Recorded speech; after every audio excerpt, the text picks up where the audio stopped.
Hey guys, Huzz here bringing you another video. Now, obviously a little bit weird for the first video of the day. You're straight away going, it's a spectate video, what's that about? Well, unfortunately, here on EU West, or my main server that is EU West, we've been dealing weirdly with like bad server issues the last kind of week.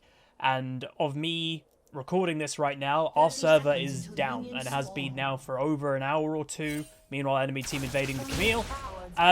But yeah, the server's dead. So I've decided we're on EU Northeast at the moment, and we're just going to do some spectate videos.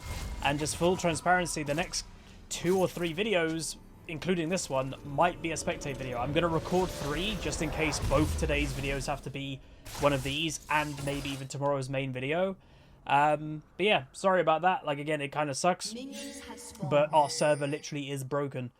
So it's a bit of a bummer, but we're going to try and make do, you know, anyway. A lot of probably YouTubers would probably just go, no content. Sorry about that, guys, but I still want to try and get content out there. So we're focusing in on this guy. It's ranked, I think, top 5 maybe in Challenger currently on EU Northeast. And the question that we're kind of trying to answer is Camille still like the #1 top laner by far, really? And there are the champions that are doing quite well right now. A lot of them obviously heal quite a lot. But Camille just seems to be like the standout champion. She's against a Jace, who obviously I'm a big fan of Jace as a champion. But I've always said champions like Jace or Gnar, a lot of people will pick these champions into a bruiser like Camille and think they're going to be okay, and not always the truth. Now, what I like what the Camille's doing, a lot of you may question it, well, she has been quite lucky with the minion health, but she is not wanting to take any poke damage at level 1 from this Jace. She's taken E, obviously, level 1 as well because of the invade. Maybe she would have been willing to go in at level 1 if she had W, but she was just chilling. You know, she knows it's a range versus melee matchup in the early game. I'm going to get ruined by him if I go near him. So what you're seeing here is patience.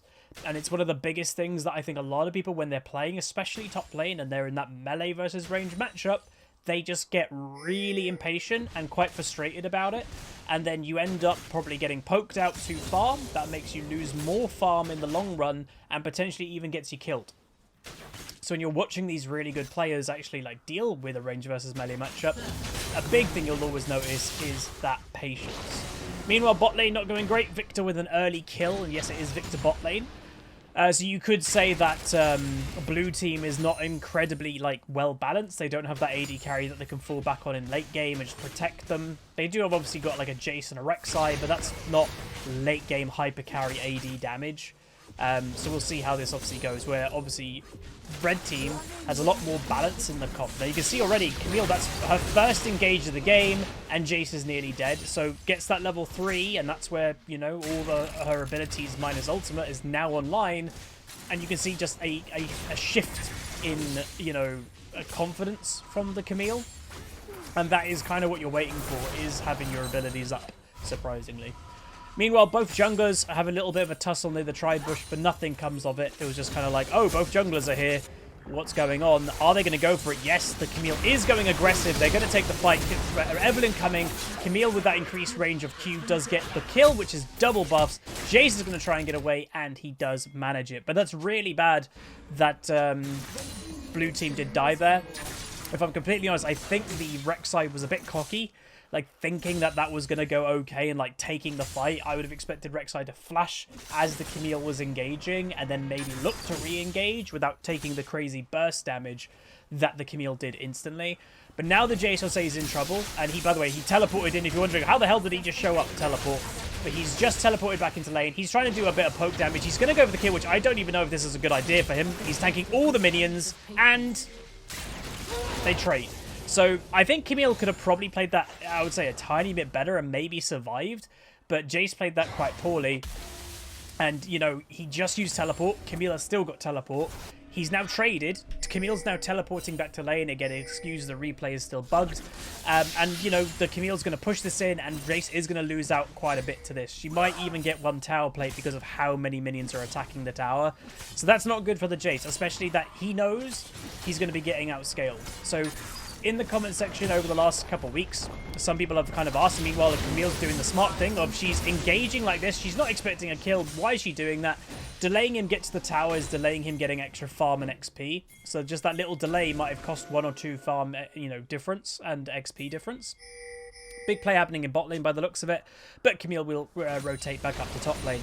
But yeah, some people have said, like, what is scaling? You always mention it, you know, what does that mean? So every single champion in the game scales to a certain degree. Some champions are known as early game champions, and they're defined by having high base damage as their actual abilities, and they have bad scaling. So every 100 attack damage you do, some abilities scale.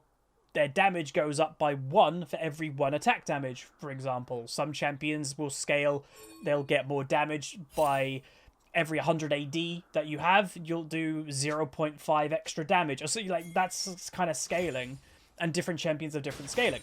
A champion like Jace, not the best scaling. Champions like Camille has a lot better scaling, and she's got true damage.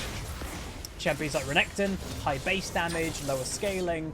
So that's basically, in essence, what it is. And especially with the way that these two champions are designed, Camille is designed to win 1v1s as a dualistic champion. She has an ultimate to lock people into that fight with her. Jace is designed to be a skirmish poke champion for the most part, and then eventually go all in when his target's low. So when Camille outscales Jace, and she is also designed for the 1v1, that's when you know you're in a bit of trouble if you don't probably get ahead quite a lot in the early game as Jace. So having Camille even trade in the early game isn't the best thing, because you're trading with a champion that is inevitably going to be getting stronger than you anyway. You want to have like positive trades as a earlier game champion. So that's whenever you see, and it does happen every now and then, a Renekton running press the attack, ignite, very early all-in build, and then they lose the early game. That's why you'll often see those players tilt very easily. Because they're like, oh, well, my game's kind of over at this point because I put all my eggs into the early game basket. I'm an early game champion and I'm now losing. Meanwhile, 2v1 engage. Camille doing a nice dodge, actually, of the Jace's damage, and she will pick up the kill. Really nice calculated by her. Obviously, you know, it's the price thing of people always saying, oh, it's lucky that the jungler was there. I've seen that always for years, and it always confuses me because that Camille wouldn't have gone for that play if the jungler wasn't there. And I think that's sometimes what people don't realise. You know, people will type in all chat, oh, lucky jungler's there.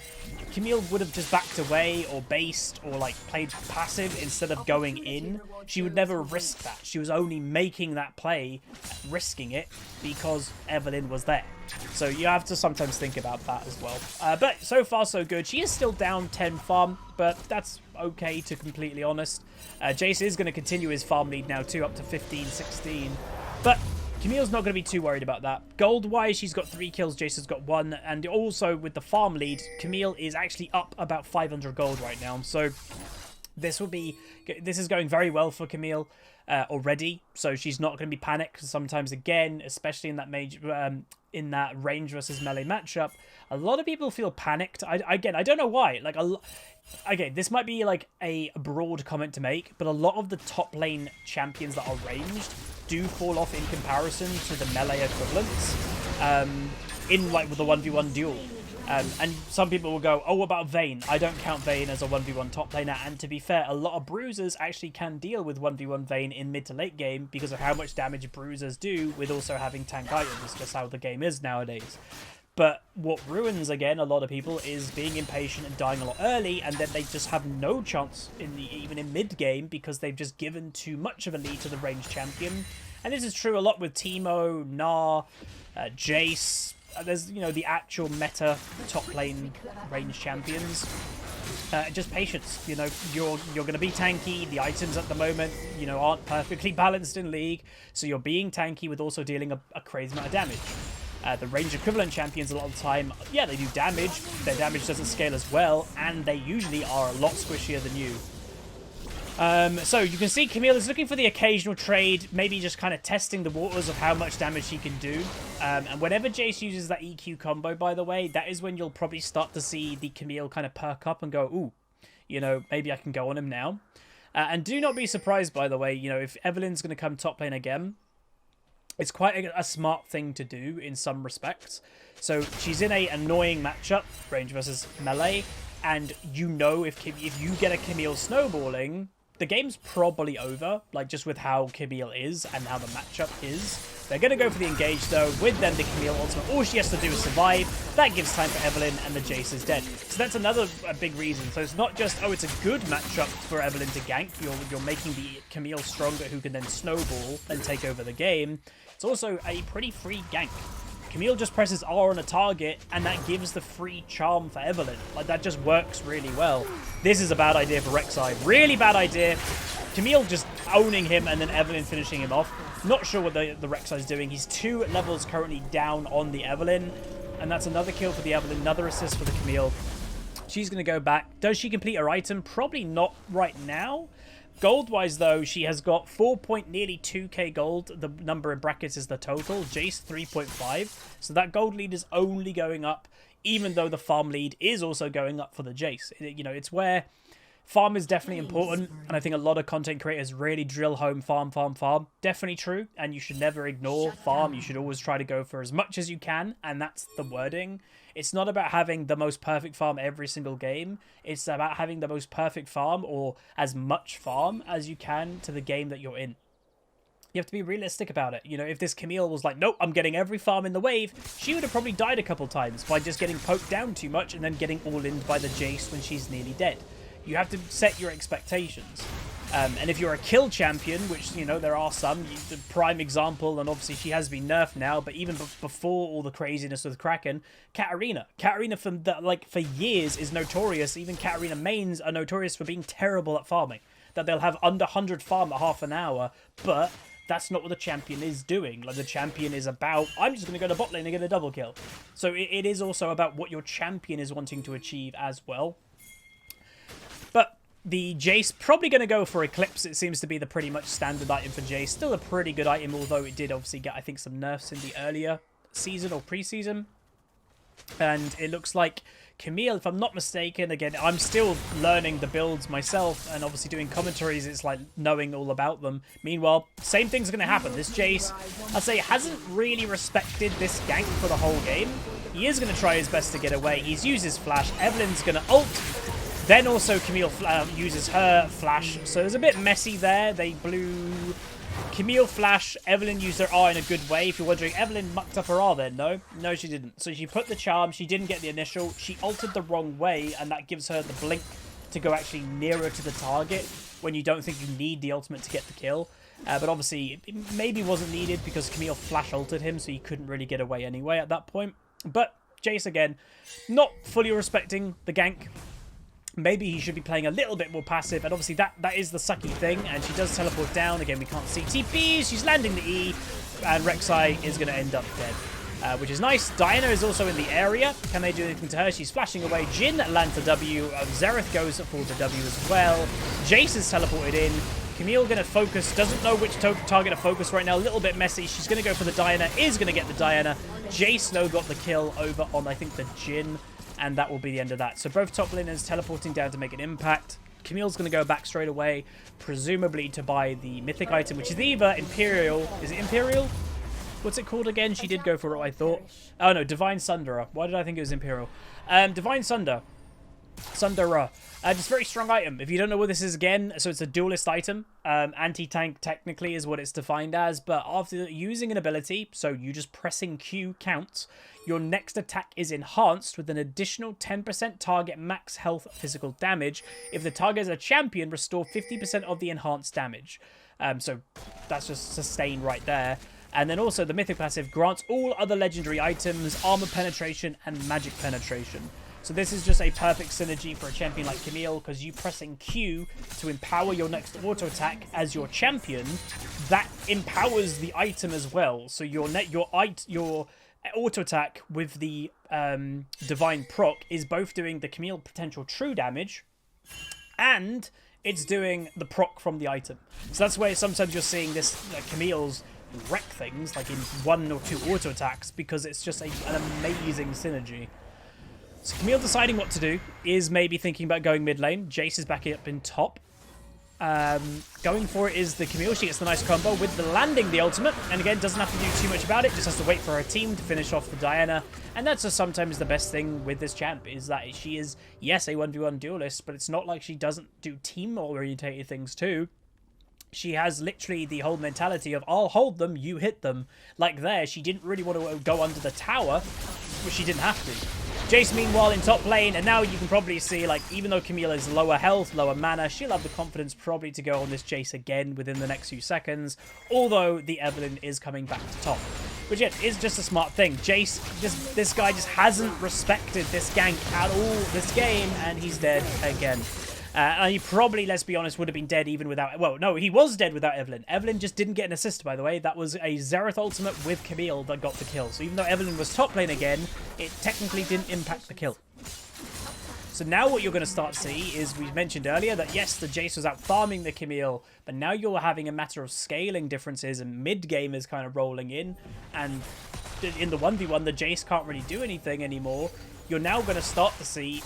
most likely the farm of Camille start to catch up and potentially even overtake the Jace, because he's just going to be dead quite a lot. And to be fair, what you have to sometimes think is, can this Jace do anything about it? There's two ways of thinking about it. Is if he kind of plays really passive and kind of accepts, okay, she's outscaled me, I can't fight her, time to play passive, well then you're just letting the Camille completely free farm, take over the game at that point. When you in the early game as a Jace were supposed to kind of beat her quite bad. So it's kind of, in a weird way, a lose-lose for this Jace. He knows, I can't now beat you in a 1v1, but if I be passive, you're just going to free farm and get really fed anyway. But if I play aggressive, I risk dying over and over again. So what's the answer? Well, the honest answer is probably, you know, like, here's the engage. It's probably have Rek'Sai come top lane a little bit, but this is the problem. Like, this is just the absolute...